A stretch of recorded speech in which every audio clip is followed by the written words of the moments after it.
नमस्कार, मैं प्रवीण और आप देख रहे हैं न्यूज़ 22 लाइव। दोस्तों, आप वीडियो देख रहे होंगे। हमारे कानून मंत्री अर्जुन राम मेघवाल की ये वीडियो है, जो एक माफ़ी वाला पत्र पढ़ रहे हैं। माफ़ी वीर इनको कह सकते हैं। बीजेपी में रहते हुए भी माफ़ी मांग रहे हैं। किससे मांग रहे हैं?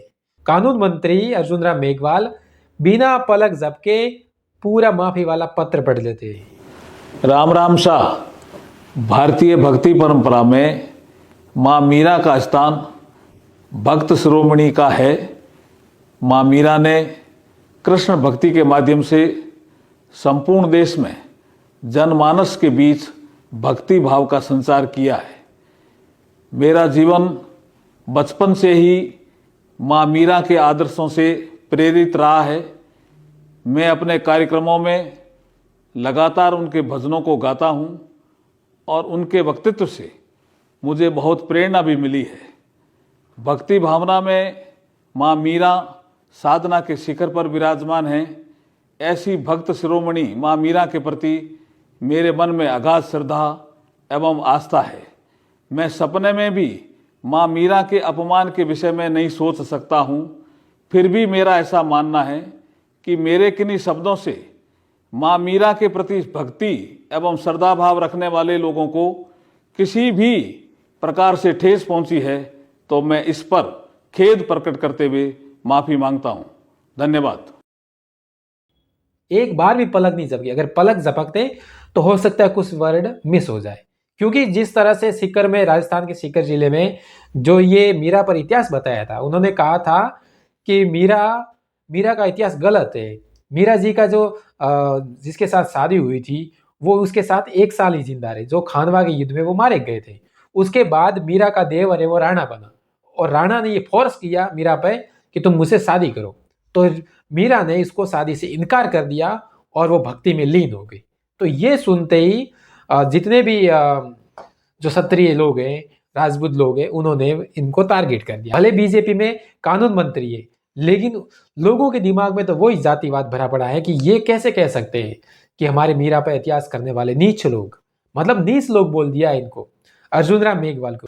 तो अब समझ में नहीं आ रहा है क्या कि छोटे मोटे लोगों के इस तरह से विरोध करने से क्या एक इतना बड़ा भाजपा का नेता क्या माफी मांग लेगा?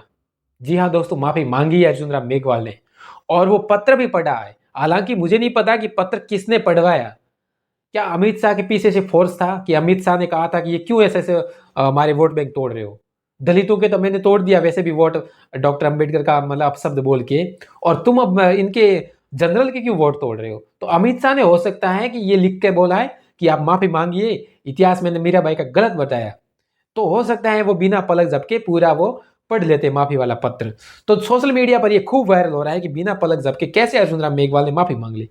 लेकिन अब दूसरी तरफ अंबेडकरवादी भी ये कह रहे हैं कि क्या अर्जुन राम मेघवाल अब अमित शाह से माफी मंगवाएंगे? जिस तरह से अमित शाह ने भरी संसद में बाबा साहब का अपमान किया था, अभी तक उन्होंने माफी नहीं मांगी कि अगर इतनी बार तो भगवान का नाम लेते तो आपकी 7 पीढ़ियां स्वर्ग में पहुंच जाती। और ये कहने पर अर्जुन राम मेघवाल ने पीछे से टेबल बजाई, बल्कि ये नहीं कहा कि बाबा साहब का नाम एक तुच्छ वर्डों से, जो घर में बच्चों का नाम लेते हैं ना हम, छोटे छोटे बच्चों का, उनको भी बड़े रेस्पेक्ट से बुलाते हैं, तो इस तरह से बाबा साहब पर टिप्पणी की थी। तो अर्जुन राम मेघवाल ने पक्ष में आकर, अमित शाह के पक्ष में आकर और सभी अम्बेडकरवादियों के विरुद्ध में जाकर ये कहा था कि अमित शाह का पूरा बयान सुनिए, बाबा साहब का अपमान नहीं किया, अपमान तो कांग्रेस ही कर रहे हैं। अमित शाह के पक्ष में आ गए लेकिन बाबा साहब के पक्ष में नहीं पहुंचे। ये है हमारे दलित नेता, कानून मंत्री बने थे, जो बाबा साहब ने कानून मंत्री का इस्तीफा दे दिया था और ये आज कानून मंत्री का पद लेके बैठे हैं, वो भी बाबा साहब की बदौलत, आरक्षण की बदौलत, वरना इनको कोई पूछता नहीं। आज जिस कुर्सी पर बैठे हैं सिर्फ वोट बैंक के लिए उनको बैठा रखा है कि मेघवाल है, बैठा रहेगा, कुछ दलितों के वोट आएंगे। अगर कोई दलित इन किसी पर टिप्पणी कर दे, भगवान पर या किसी महापुरुष पर, तो इनसे तुरंत माफी मंगवा लेते हैं। जिस तरह से कल अर्जुन राम मेघवाल ने अपने सोशल मीडिया के सभी हैंडल से माफी वाला पत्र पढ़ा है, और मुझे लग रहा है कि उसके जो माफी मांगी ना, तो मान लो अर्जुन राम मेघवाल के मतलब पीठ पे खंजर घोंप दिया हो। इस तरह से वो शब्द बोल रहे थे, मतलब भावुक होकर बोल रहे थे कि मीराबाई ऐसी होती है, मुझे नहीं पता था, मैं आपसे सबको राम राम, इस तरह से बोल रहे थे। मतलब पीछे से प्रेशर कितना है अर्जुन राम मेघवाल। भले ही वो बैठे हैं संसद में कानून मंत्री पद पर, लेकिन उनके हाथ तो ऊपर किसी बड़े लोगों का है, सेठ सेठ घरानों के। क्योंकि अगर इतना खुला आदमी होता ना तो बहुत कुछ कर सकता था, लेकिन आंखों के सामने बाबा साहब का अपमान हो रहा है, फिर भी उनको खड़ा करेंगे। क्योंकि अगर पक्ष नहीं लेंगे तो उनको लात मार दी जाएगी। ये हालत हो गई। भले बड़ी पार्टी में जाके बैठे हो, भले सत्ता पक्ष में बैठे हो, ये अर्जुन राम मेघवाल की हालत है।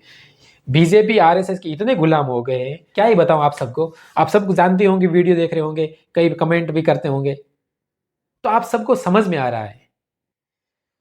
तो दोस्तों, अगर आपको हमारी वीडियो कैसी लगी, अगर अच्छी लगे तो आप हमें सपोर्ट कर सकते हैं, चैनल को सब्सक्राइब कर सकते हैं, हो सकता है तो आप चैनल को ज्वाइन भी कर सकते हैं।